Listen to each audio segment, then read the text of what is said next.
set the record straight. You and me, we ain't nothing alike. Let's set the record straight. Those words you say, they hold no weight, they like. Let's set the record straight. You'll never break the...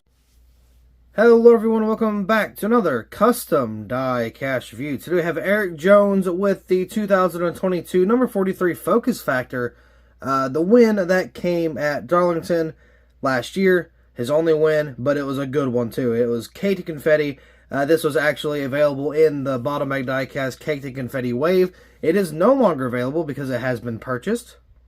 I don't know how long it's been purchased because I haven't been able to sign into eBay on this phone. But I looked on my computer and it was purchased. So that, along with the Kyle Busch Bristol race win, that was also been sold recently. So I got to go ship those out very, very soon. However, I am going to get the diecast reviews, going to squeeze this in real quick before I ship it out. That way, obviously, I have a little bit of content to show off this car because I'm actually pretty proud. Now, I've kind of thought about switching up my confetti ways. In the beginning, it was print on, then it turned to like shredded paper, and now I'm thinking of doing paint pen. I've been trying to do this for so long, but I never really understood how or didn't know how to do it. But I've been kind of using paint pen recently in terms of painting some like spoilers and splitters on the diecast. I used it to paint my actual like in real life car rims, did some touch-ups on those. So I kind of got the feel for a paint pen a little more, so I think I'm going to be able to do it. But I'm not sure. I'm probably going to get just an authentic and then try to dabble my way onto the car and try to figure out what I'm going to do there. But anyway, this is the Erik Jones, once again, the Darlington race win. We do have a custom box because it is, for eBay. I try to put as much effort into these cars as I can.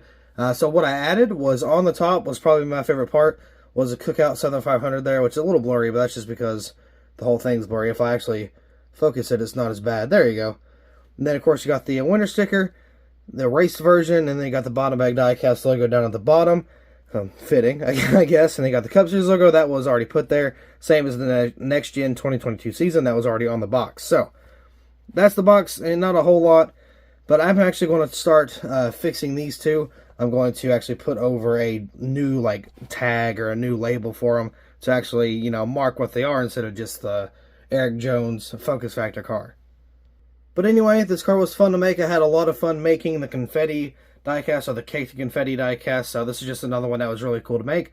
But anyway, let's go ahead and get this diecast out of the box and take a closer look. Alright, here's the diecast out of the box, and as I said, it is completely caked in confetti. Now, the one thing I do not like on this specific car is just the window net is really not my type of thing. I like the window nets, but this type of material that I'm using, I've been using it for a long, long time, and I've actually been using the edges of the material because it was more compact and put together, and I started to run out of that, so I just kind of used the center parts, which doesn't really look as good as the end pieces did. So I ran out of that, but I got a new material. Now, that new material looks a whole lot better than what you're seeing right now, of course, right here. So, with these new customs, I'm actually going to be using the better, more real-looking window net material, I guess you could say. If you're curious about how I got the material in the beginning, if you go to Walmart, there's a desk, and it's got a whole bunch of just fabric. Search through the fabric and try to find something that's really thin, but very, put together, I guess. Something that's not really too spacey with, holes and stuff.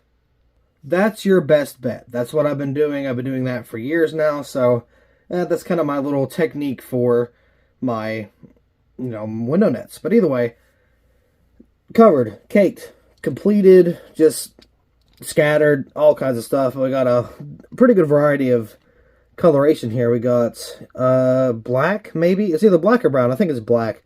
White, yellow.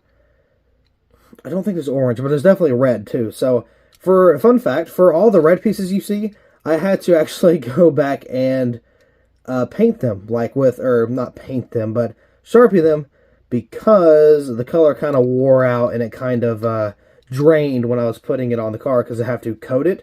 So with that coating, it kind of drained the color a little bit, so I had to kind of go back and redo all the little red pieces. So a little bit of extra work went into this car here. And as you would probably expect, it's very tedious and very boring. So Anyway, I do have some race wear on the front. Now, the good side is this side over here. You got some of the damage over here, but we're actually going to not focus on that right now. No pun intended for focus factor. But on the hood here, speaking of, you cannot see focus factor whatsoever. It's completely covered. Just like the real car, you could not see anything. Again, completely caked and, you know, just completely covered, like, just entirely. You cannot hardly see that logo at all. You can see a little bit of race wear underneath the confetti, though. Onto the windshield. Same thing. You cannot see anything. You can barely see the Chevy logo. You can't really see the name. You can see that it's there, but just barely. You can also tell maybe the silver in there. It is detailed. If I can focus. It's like right in there. Oh no. Oh goodness. What is that? What's going on? Oh, it shifted on me. Okay. That's weird. Can you fix yourself? Please, what's going on? Why did it do that? You can see right there's a little bit of silver and red. I did detail the actual, like, dashboard in there. Hard to do, or hard to see, I guess. It wasn't hard to do, but if you look in here, you can kind of see that it's painted. We'll get that here in a second.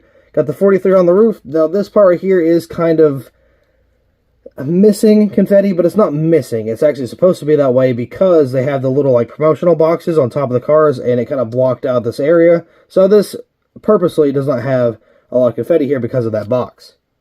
Now, if it wasn't there, this roof would be completely covered too. We got the 43 there, got a little bit of race wear. On the back, there is, you know, Jones being covered once again. You got the confetti just kind of super stacked on each other there, just kind of scattered around and pretty packed in. I don't think there's anything on the deck lid, but if there was, you wouldn't be able to tell. There's some confetti on the back, or the front of the spoiler, I guess you could say. There's a little bit of race damage on this back end. Not a whole lot, but we'll kind of get to that on the other side. Focus factor, nitrogen for the brain. Got Camaro, ZL1. Got a little bit of race wear back here. Got the taillights and the pop rivets on the spoiler back here.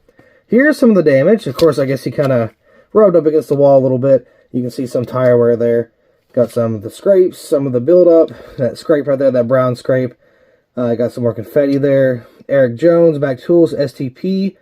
Got some just a little bit of scattered confetti. You can see some of the rubber buildup down the side. Looks, you know, not bad. I kind of like how it looks like that. Then there's a little more race wear on the front. I kind of noticed with these Gen 7 cars versus the Gen 6, if the Gen 6 kind of like kissed the wall a little bit, you could see it down the entire side of the car, like it would be throughout the entire thing. But for these, I guess the fenders are kind of flared out a little bit more. So instead of having it like kind of on the door, it normally kind of packs up with the wall damage around the wheel wells. So I think the wheel wells are a little more flared out versus Gen 6. But either way, it still has some damage there. Moving on to the front, got a little more race wear. Right there, you can see there's more confetti. And of course, you know, got your buildup and all that. And then it's really heavy around these corners. Some of those tracks do that pretty good. Then over here, you got some more race wear, a little more confetti. Got the window net down. Again, I'm not really proud of the window net, but we do have different material. Now here's kind of where the detail comes in. If you can see, that in there is painted. It's a little sloppy, but it's painted. Dashboard, there you go. Good shot of the dashboard. That's painted. This roll cage over here is also painted. So is the steering wheel.